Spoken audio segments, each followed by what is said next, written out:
hakot ng mga ano. So itanggalin natin yung zoom para hindi kurog. Dili na kurog no. Nako, nag-loading, patay.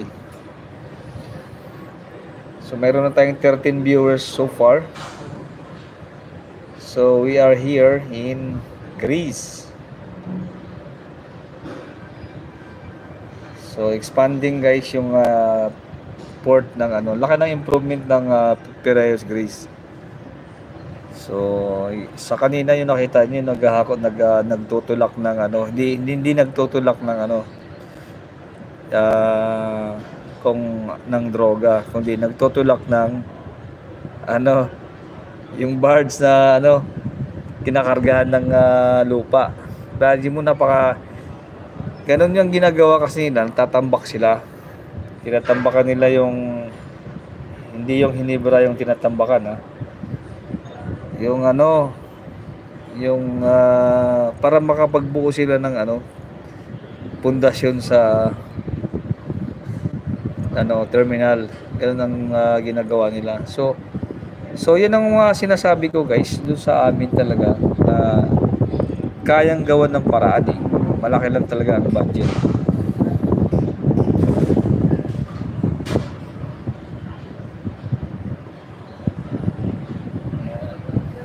So i-flex ko lang sa inyo guys yung ito yung crew bar ng Explorer of the Seas. So meron siyang back deck. Yan. So naka-zoom pa rin para kanina. So yan. So yun yung crew bar dito, napakalaki. Sa mga magtatanong kung mayroon ba tayong pagpahingahan dyan sa ano pag nasa cruise ship ka, di ba? So, meron. May smoking area tsaka non-smoking area. So this from that side is non-smoking, here is smoking area. Pag mahilig na sigado. May mga ashtray ano. Yan. So yan guys. So, flex ko lang sa inyo. So sa kabilang side naman, kung nakikita nyo ay ang kabilang side ng Piraeus, Greece.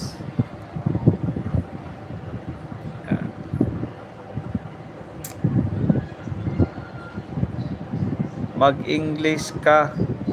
Okay. Why should I speak English?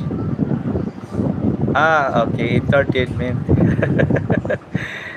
Alright, so sorry for that.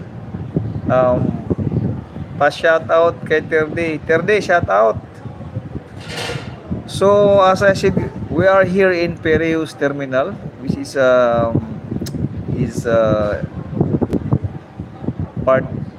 part of the Greece, you know, Piraeus, Greece. So Athens is you have to travel like 30 minutes going to Athens. So if you want to go to Acropolis, so you have to go to Athens, and then 5 minutes only going to Acropolis. That's what they say. So dudugo ang ilong ko sa English.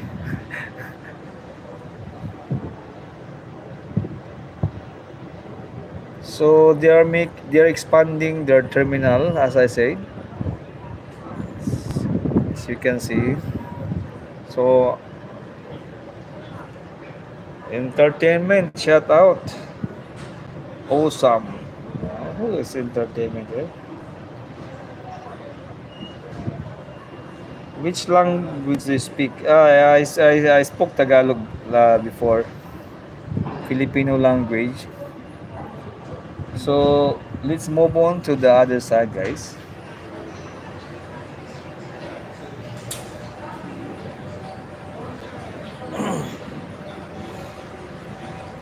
So later tonight, there's a party here.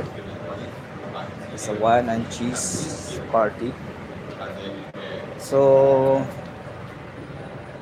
alright guys, also, this is the nice Usam as well. Vernicus Master Tugboat.